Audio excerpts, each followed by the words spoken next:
Hey everybody, welcome to Explore Killington. We are your hosts. I'm Slado and this is Nicole. Hi everyone. Hey, we've got a great show coming up your way the next hour. We've got so much to get into the next hour. We got to get right to it. We are going to visit our man Rosey. Rosey's the man who is responsible for constructing, maintaining, picking up all the really cool half a dozen terrain parks we have in Killington. And as part of that, we're also going to visit a little action that went down at the Neffland Space Themed Park, which is right over here at down the road at Ramshead Peak, okay?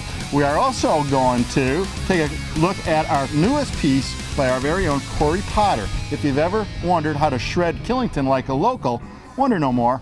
Corey's got all that covered for you. All you gotta do is sit back and enjoy some of his work. What else? Well, I definitely want to learn how to shred like a local, which is why I'm continuing my snow education here. We're going to give Dave Beckwith a little break this week, but we're going to be meeting Logan. He's going to be teaching me some cross country, and we are going to be going to Mountain Meadows cross country ski area. That's Vermont's oldest cross-country ski area. I'm very excited to see this. There's a lot of great things. We also have a wonderful event guru. That's right, the one and only Jeff Alexander. He'll be doing a little interview with us.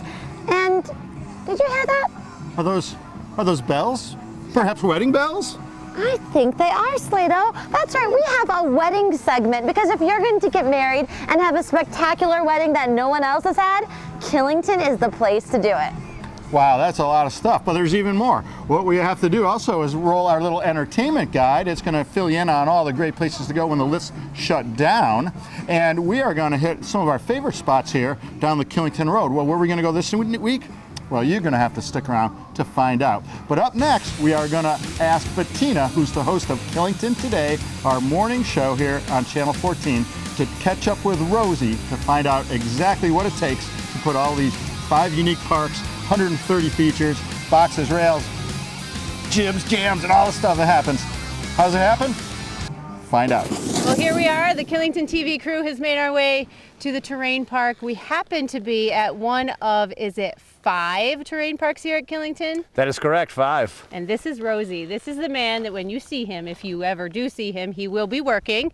And you can say thank you, because I happen to know it is a massive amount of work to make sure that all these terrain parks are amazing. You've got these features that are just getting bigger and better.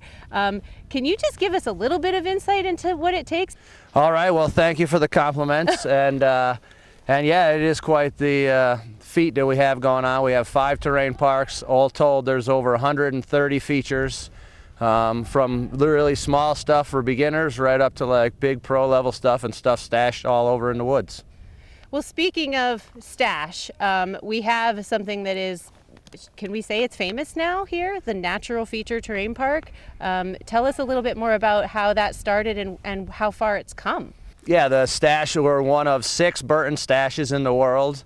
The only one on the East Coast, one of 3 in America. And yeah, it's home of 66 features, pretty much 30 and 30, 30 in the woods and 30 on the regular trail. And you know, as snow comes and fills it in, it gets more and more things open up, opportunities, and things get easier and harder as the snowfall rises and recedes, so it's cool. Well, the few times I have ventured in that, first of all, you just don't know where people are coming from. And again, how do you make sure that all of these things are good? Do you and your team get to actually, quality control, test them out? Absolutely. We have to do quality control, you know, test the features. But that way we know what things feel and ride like, so we can provide the best experience for, you know, everyone. And what's unique about the stash is, as you were saying, there's people coming and going everywhere. It's not lined up like your normal terrain park.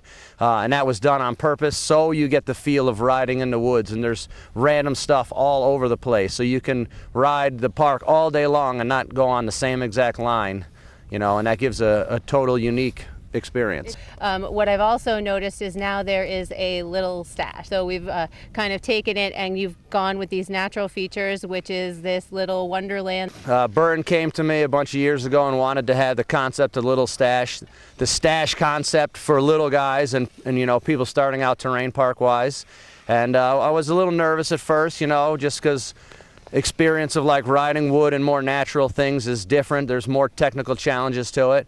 But as everyone's creativity and ability level goes up year after year after year, you know, we thought this was something we could pull off and everyone would have a good time with it, and so far it's been like really successful this year. Did you feel like you had to dial in your Easy Street progression terrain park? That's the true beginner. I mean, I've actually gone through, and I have to say it's not intimidating, but I mean, any age range person who ability level can go there.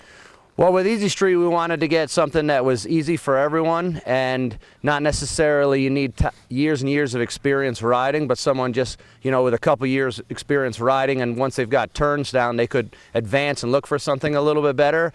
And that's why the little stash, which is paired right along with that at the end of it, of Easy Street, works so well. Sort of gives that little experience, the little stash experience, but on that small level. Then let's talk a little bit about, we'll backtrack back over to Bear Mountain where the Dreammaker Terrain Park is. That is pro level. Yeah, I mean, there's all sorts of talented people riding all the time. And the level of talent just continues to grow, you know, just as terrain parks continue to grow and expand every year, not only here, but just throughout the world, you know, so does the level of talent goes up every year. And I think the perfect way to end it is right here where we are, Timberline. It's this perfect intermediate trail turned into basically an intermediate terrain park with some advanced features. Yeah, I mean, the majority of people that ride parks ride, you know, an intermediate level park. They want to get some fun and have the ability to go to work on Monday, if you will. This flows right into Neffland. Just give us a quick idea of how you guys came up with Neffland and the progression there. Well, Neff is a corporate sponsor that we picked up last year, so we're happy to be partnered with those guys. And when they came up with the concept of having individually themed parks from a couple of their other resorts, they gave us a concept and said, what do you want to do? And just sort of thinking what we could pull off and what would be unique and we haven't really seen, we sort of came up with this concept of like outer space and that sort of thing. And we sort of transformed regular like metal rails and stuff into like space looking things that you know, kids can ride on and, you know, have a different experience even though it's the same sort of standard stuff. Well, you can take some pretty big ownership for that, that's what the word is. So thank you once again. Well, thank you. All right, that's Rosey. We are in the terrain parks. Just cruise through. There's plenty of room for you to just cruise along the sides, check it out, and trust me, you can go into that Easy Street Terrain Park thanks to this man here. We'll see you. There's more KTV coming up. For the latest news, weather, and entertainment happening here at Killington, make sure to check out Killington Today. Bettina is the host. She does a phenomenal job making sure that here at Killington we know all about the latest entertainment and everything happening.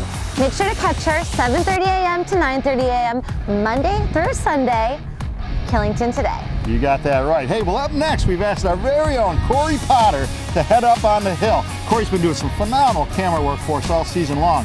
Well, he's put together a piece with perhaps the longest title yet. It's called 7 Steps on How to Ski Killington Like a Local on a Weekend. Have you ever wondered how to do that? After this, you'll have to wonder no more because you're just going to kick back and be just like us, a couple of cool locals. Let's check it out.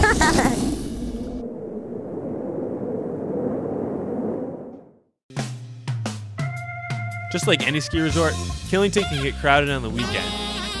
Real crowded. Here's 7 steps to shred Killington like a local on the weekend. Step 1. Prepare for battle. When getting ready for the mountain, don't forget to pack lots of snacks, water, and of course a local brew. Or 2. Or, 6. Step 2. Grub. There really is nothing worse than shredding on an empty stomach. Swing by Sunup Bakery for a proper breakfast sandwich that's going to keep you fueled until lunch. Step 3. Parking. Finding a parking spot can be stressful. Avoid the Jersey Turnpike by parking over at Bear Lot, Skyship Lot, or Vail Lot. These lots are always last to fill up on a weekend. Step 4. Avoid the lift lines. There's always a few key lifts that you can rely on to not have a lift line. Stick to the Snowden Quad, Northridge Triple, and the Canyon Chair for fast, fun, line-free laps. Step 5. Lunch. This is where those snacks you packed earlier come into play. Wait out the lunchtime rush and eat later in the afternoon. If you wait it out, there's always an open table at either Bear Lodge or Skyship Lodge. Step 6. Singles line. Who said being single is a bad thing? Cruise the singles line and make new friends every lift ride. That's it. Good. How was that last run? Step 7. Tailgate. After a sick day on the mountain, it's time to enjoy one of those local brews. You deserve it. Plus, it's way better than waiting in the traffic on the access roads. Follow these tips, and weekend shredding may be just a little more enjoyable. That was some really great, useful information that I am definitely going to use. Thanks for that segment, Corey. Yeah, another great piece by our own Corey Potter. Hey, well, we got to almost wrap things up here, but not quite, because I know that you are going to talk to the guru himself, correct? Yes, I am going to be talking with Jeff Alexander. Lots of events coming up. Actually, an event right here coming up very soon. Yeah, we're almost at ground zero here for all the Dos Equis après action stuff that's going to be going down here throughout the whole month of March. And of course, you and I are going to go visit Mountain Meadows Ski Touring Center. It's the oldest ski touring center in all of Vermont. It's right down the road here. It's been a while since I've cross-country skied, and you said you've never done it at all. I have never done it. I am prepared for this one. I have tackled the slopes, but now I am going to tackle the non-slopes. Well, pitter-patter, let's get Here at I it. go. We're going cross-country skiing. Let's go. See you there.